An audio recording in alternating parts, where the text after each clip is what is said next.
All right, so like I mentioned, Chapter 5 is going to focus on what's called stereochemistry. All right, so we're going to quickly review the type of, let's quiet down, the type of stereochemistry we've seen so far, but then we're going to add a new type of stereochemistry as we go through this chapter. All right, so here's just the list of things.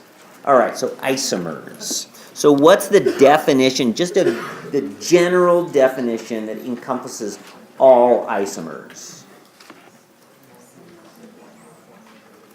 Right, they have the same molecular formula, but they're different, right? So I could turn that around. These are going to be different. Different molecules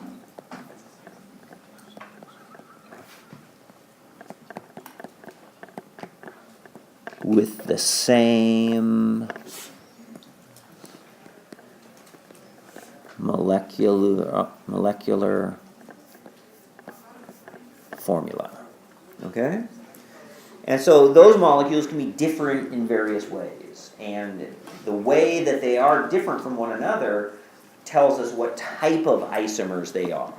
Okay? So the first type of isomers that we took a look at were the constitutional isomers, right?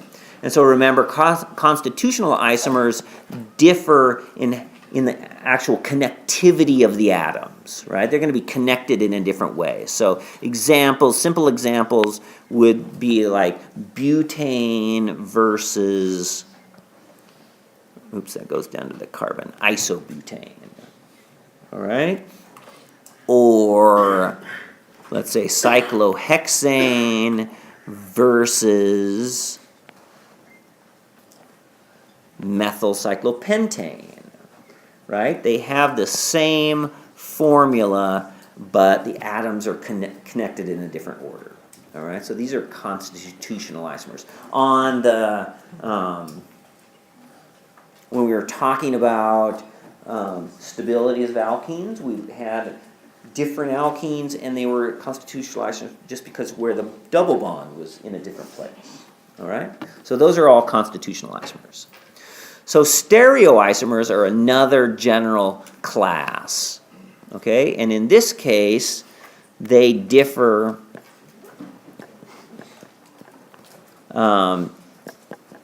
in their three-dimensional orientation, okay, of the atoms. They have the same connectivity, but the directions that they're going are different.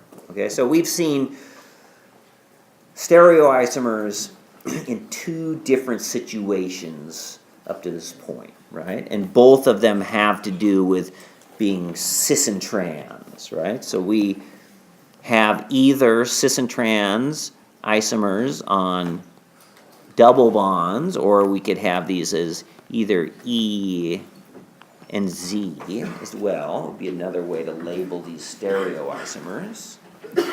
And what's another situation where we had cis and trans isomers?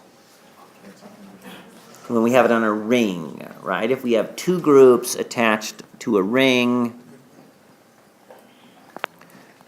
we could have them both be we could have them be on opposite sides, or we could have them be on the same side.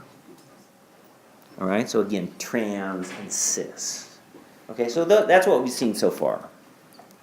So now we're going to talk about isomers that contain what's called an asymmetric center. And so that means that center, that carbon, is not going to have any symmetry. Asymmetric means not symmetric. Okay? A situation where the molecules have what we call handedness. Okay, like our hands. Our hands, if you just look at them kind of from a distance, they look the same. But we know that we have a right hand and a left hand. They're not the same, right? They're essentially what we call mirror images of one another. And so when we have handedness, this leads to something called chirality. Chiral means handed in Greek. Okay? So, I guess let's just stop there. We'll look at some examples how we can apply this chirality on Wednesday.